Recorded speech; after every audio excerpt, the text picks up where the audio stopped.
Hello, super quick intro. Today I'm going to be showing you how you can solve the Hanayama Violon puzzle. It's one of the prettiest Hanayama puzzles in my opinion, and the finish is just very slick, very smooth, which you will see shortly. So without further ado, let's get straight into the solution. Okay, so here we have a fully assembled violin puzzle. Now, there's three pieces to this. For orientation and for how we're going to describe this puzzle, we're going to cause the bit that actually looks like a violin. We're going to call the bit in the middle that has violin on it, we're going to call that the straight piece. And this awkward bit in the middle with a gap in it, we are going to call the gap piece. So, first of all, I'm going to hold it as still as I possibly can, but we are going to have to sort of move the orientation of it to do certain moves and to show you the best angles for those moves. But first of all, what we're going to do is we're going to hold it in this position, and we're going to let the gap piece come down to here, and we actually need to get the gap over that little ridge in the violin. So we come out of that ridge. Now a lot of these moves are going to get caught in certain positions depending on where the straight piece is. Now, all you have to do is just essentially just nudge the straight piece around and you'll be able to do the moves that I'm showing you. So we come over that ridge by moving that straight piece, and then what we're going to do with the gap piece is we're going to come all the way around the violin, and we're going to keep going, and we're going to get this straight bit of the gap piece into this little ridge here. And again, just need to move that straight piece out of the way so we can get into here. And now we're going to turn it so we get this view, so we are side on. Now it's quite awkward to hold in this position. I like to sort of grasp the gap piece in two fingers like this, and then sort of just use this finger here to sort of move the violin up and down. And we're just going to control the straight piece with this hand here. Now this move is very, very slight, you don't really notice it, but this is the key to the whole puzzle.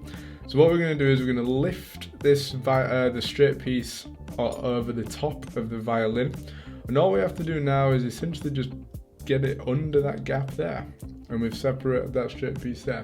Again, looks like very little, but that is the only place in this puzzle where that will happen.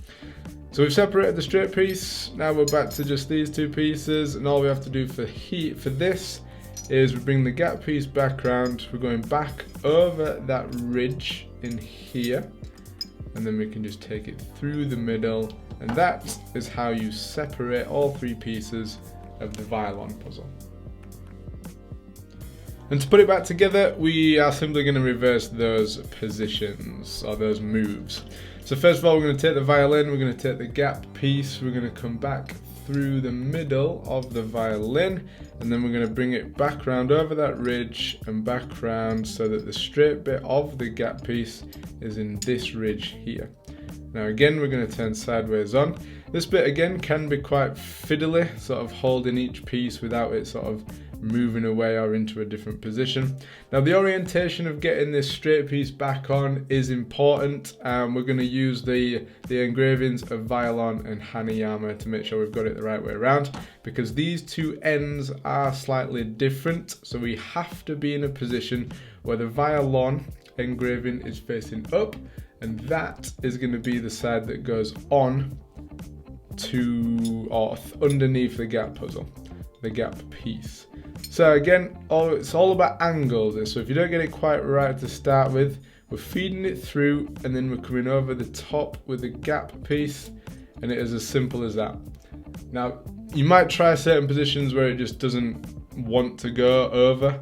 It's just a case of finding that perfect position. It's a beautifully made puzzle, it's a beautiful finish on it, and the solution for it is equally as beautiful.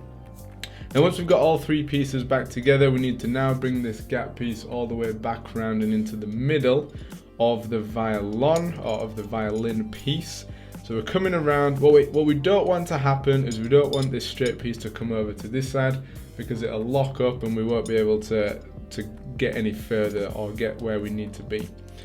Now what we need to do to get the gap piece back in the orientation with the gap facing or at the top of the violin is we have to use this gap down here to sort of reverse into. And again, if there's any positions where you feel stuck, it's usually because this straight piece gets in the way. So just move that around until you can get into this position here with the straight bit of the gap piece down in that gap, because we can then turn that gap upwards, and here we have a fully reassembled violin puzzle.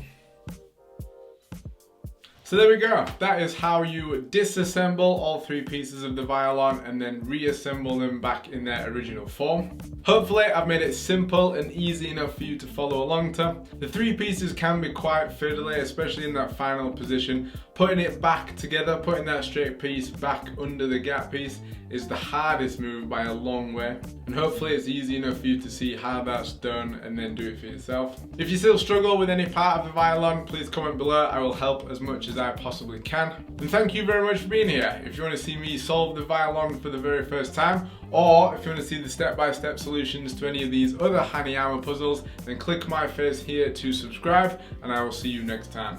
Peace!